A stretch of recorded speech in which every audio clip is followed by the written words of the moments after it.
అంటే అగ్ని ఒక్క చోట ఎప్పుడూ ఆగదు, అలా కనెక్ట్ చేసుకుంటూ వెళ్తుంది.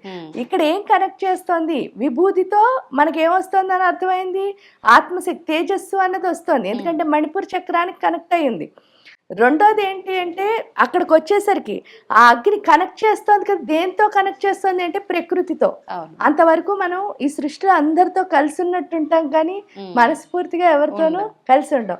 ఆ హోమం చేయగా చేయగా చేయగా అందరితో మనకేమవుతుంది, ప్రేమ. ఎందుకంటే లోపలున్న ఆత్మ శివయ్య అయితే నేను చూస్తున్న ప్రతిదీ కూడా అమ్మేను.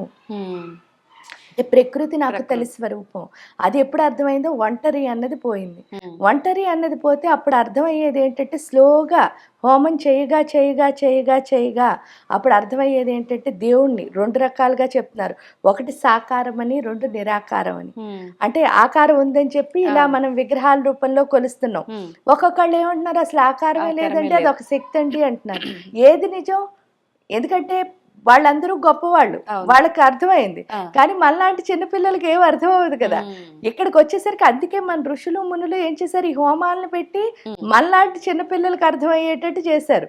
ఎలాగా అనంటే ఇప్పుడు ఒక గ్లాసులో నీళ్లు పోసాం, నీటి యొక్క ఆకారం ఏమిటి అని ప్రశ్నించుకుంటే ఏమవుతుంది, గ్లాస్ ఆకారాన్ని నీటి ఆకారం కింద చెప్తున్నాం.